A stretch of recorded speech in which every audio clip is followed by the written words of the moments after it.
여러분 만나서 반갑습니다. 오늘 13번째 강의는 가장 중요한 것으로 돌아가자, 이런 주제를 가지고 함께 진리의 말씀을 나누기를 원합니다. 먼저 첫 번째로 구약성경의 축복을 우리가 잠시 살펴봅니다. 구약성경이 말하는 축복은 물질적, 육체적 축복을 포함한다는 사실입니다. 출애굽기 23장 25절 26절입니다. 내 하나님 여호와를 섬기라.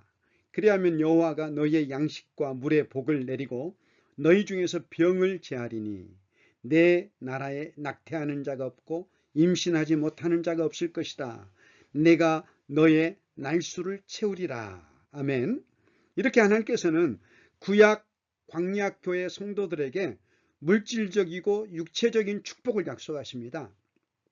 그런데 왜 예수님께서 부자를 부정적으로 말씀하십니까? 예수님께서 말씀하시는 부자는 하나님을 사랑하기 때문에 하나님으로부터 얻은 부를 누리는 사람을 말하지 않는다는 사실입니다. 하나님보다 이 돈을 사랑함으로 돈을 모은 부자를 말합니다. 하나님보다 돈을 더 의지하고 수단 방법을 가리지 않고 돈을 모은 부자, 마치 스크루지 같은 수전노를 말합니다. 예수님께서 어느 날 말씀하십니다. 그들에게 이르시되 삼가 모든 탐심을 물리치라. 사람의 생명이 그 소유에 넉넉한 데 있지 아니하니라 하시고, 하나님은 이르시되 어리석은 자여 오늘 밤에 내 영혼을 도로 찾으리니 그러면 내 준비한 것이 누구의 것이 되겠느냐 하셨으니, 자기를 위하여 재물을 쌓아두고 하나님께 대하여 부여하지 못한 자가 이와 같으니라. 누가복음 12장 이하의 말씀입니다. 자기만을 위해서 재물을 태산처럼 쌓아놓은 부자도 영혼이 구원받지 못하면 그가 쌓아놓은 재물은 쓰레기에 불과하다는 겁니다. 절대 축복이 아니라는 말입니다. 두 번째로, 설교자는 하나님의 입이라고 하는 말인데, 설교자는 자기의 사상이나 자기의 가치관을 설교하는 사람이 아닙니다. 설교자는 하나님의 종이고 하나님의 입입니다. 설교자가 강단에 서서 설교하는 동안은 하나님께서 말씀하시는 것과 똑같다고 종교개혁자 마틴 루터는 말했습니다. 그렇다면 설교자는 이 시대의 가치관을 따라서 사는 사람들이 소중하게 여기는 것을 말하면 절대 안 됩니다. 그들을 창조하시고 그들을 구원도 하시고 심판도 하실 창조주 하나님께서 진리로 가르쳐 주신 가치관을, 하나님 나라의 가치관을 강단에서 설교해야 됩니다. 야고보서 3장 1절입니다. 내 형제들아, 너희는 선생된 우리가 더 큰 심판을 받을 줄 알고 선생이 많이 되지 말라.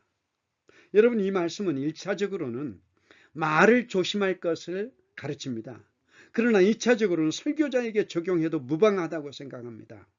과연 나는 강단에 서서 설교하면서 정말 하나님 나라의 진리만 전하고 있습니까? 우리 시대는 지금까지 살아온 역사에서 가장 발달된 문화와 풍요로운 삶을 누리는 시대입니다. 현재 살고 있는 대한민국 중산층은 100여 년 전 조선 사대부 집안의 생활에 조금도 부족함이 없는 풍요롭고 여유로운 넉넉한 삶을 살고 있습니다. 그런데도 지금 대한민국의 설교자들이 성도들에게 가장 중요하다고 가르치는 것은 무엇입니까? 삼위 하나님이나 영혼이나 구원의 진리나 하나님 나라입니까? 이것에 대한 답을 얻기 위해 주님의 말씀을 보도록 하겠습니다. 마태복음 16장 26절, 사람이 만일 온 천하를 얻고도 제 목숨을 잃으면 무엇이 유익하리요? 사람이 무엇을 주고 제 목숨과 바꾸겠느냐? 여기서 목숨으로 번역된 내용은 헬라어로 푸시케, 여러분들도 익숙하게 아시는 단어인데 영혼을 말합니다. 대한민국 최고의 부자는 삼성가입니다. 그런데 이병철 회장의 자녀 10남매 가운데 예수를 믿었던 사람은 딱 한 명입니다. 이인희 권사, 한솔그룹의 고문이었죠. 이들이 가진 재산은 천문학적입니다. 그런데 이들이 그 많은 재산을 가졌다고 한들 그것이 그들의 영혼을 구원하는데 무슨 도움이 되겠습니까? 오히려 그 돈 때문에 교만하게 되고 하나님을 불신하게 되고 영원히 지옥으로 떨어지고 마는 것입니다. 그런데 대한민국의 목사들은 돈을 사랑하고 부자를 좋아합니다. 부자들이 헌금을 많이 하고 맛있는 것을 사주고 종종 좋은 옷도 사주고 용돈도 주기 때문입니다. 그래서 돈을 하나님보다 소중하게 여깁니다. 부자들은 축복을 강조합니다. 그런데 하나님께서는 돈을 사랑하는 것이 일만 악의 뿌리라고 하십니다. 중요한 것은 돈이 아닙니다. 인간의 영혼입니다. 하나님께서 우리를 돈 많은 부자로 만들기 위해서 그 아들을 십자가에 죽게 하셨습니까? 절대 아닙니다. 절대 아닙니다. 우리의 영혼을 죄에서 구원하시기 위해 십자가에 돌아가셨습니다. 여러분 절대 속지 마시기를 바랍니다. 아무리 유명한 목사가 이런 이야기를 해도 그것은 사탄의 유혹이고 사탄의 거짓말이지 그것은 하나님의 진리가 아닙니다. 누가복음 16장의 부자와 나사로의 비유를 잘 아시죠? 부자는 날마다 자색 옷과 고운 베옷을 입고 산의 진미로 배를 채웁니다. 그런데 거지 나사로는 부자의 상에서 떨어지는 부스러기를 먹습니다. 음식물 찌꺼기를 먹습니다. 개들이 와서 그 헌대를 핥았습니다. 돌아갈 시간이 다 되어서 거지 나사로가 먼저 죽어서 그 영혼이 천사들의 손에 받들려 천국에 갑니다. 그리고 뒤따라 부자도 죽었습니다. 그런데 그 부자는 영혼이 음부에 지옥에 떨어집니다. 이유가 무엇입니까? 25절 아브라함이 이르되 예 너는 살았을 때 좋은 것을 받았고 나사로는 고난을 받았으니 이것을 기억하라. 이제 그는 여기서 위로를 받고 너는 괴로움을 받느니라.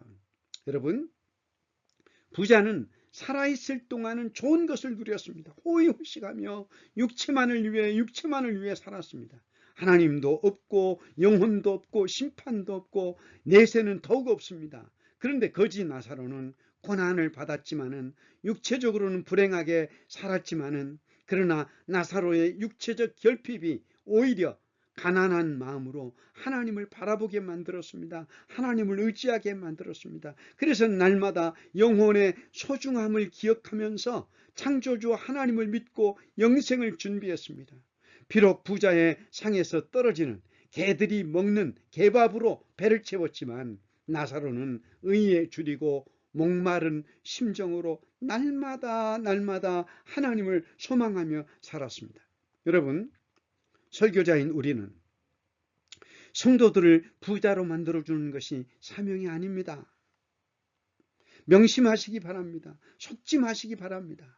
이 세상에서는 비록 나사로처럼 가난하게 살지만 영원한 세상에서는 천국을 누리도록 만들어주는 복음을 증거하는 사명을 받았습니다. 여기서부터 그들이 하나님 나라를 살도록 만들어주는 영적 아비, 영적 어미가 바로 설교자입니다. 그러기 위해서 먼저 설교자가 인간에게 가장 중요한 것이 무엇인지 먼저 깨달아야 됩니다. 설교자가 이것을 깨닫지 못하면 꽝입니다. 예수님께서는 죄인보다 바리새인들을 훨씬 강하게 책망하십니다. 그들은 대부분 영적 지도자들이었습니다. 그런데 그들은 자신들도 천국에 들어가지 않고 또 천국에 들어가려고 하는 수많은 사람들의 길을 막고 배나 그들로 지옥 자식이 되게 만들었다고 주님이 책망하십니다. 설교자는 영적인 선각자입니다. 소경이 소경을 인도하면 둘 다 구덩이에 빠지고 맙니다. 우리는 인생에 무엇이 가장 중요한지를 먼저 깨달아야 됩니다. 그래서 수많은 영혼을 빛 대신 예수님께로 인도하는 선견자가 되어야 됩니다. 이를 위해서 우리는 하나님의 관점과 JF 프레임으로 성경을 보고 설교하는 훈련을 힘써야 됩니다.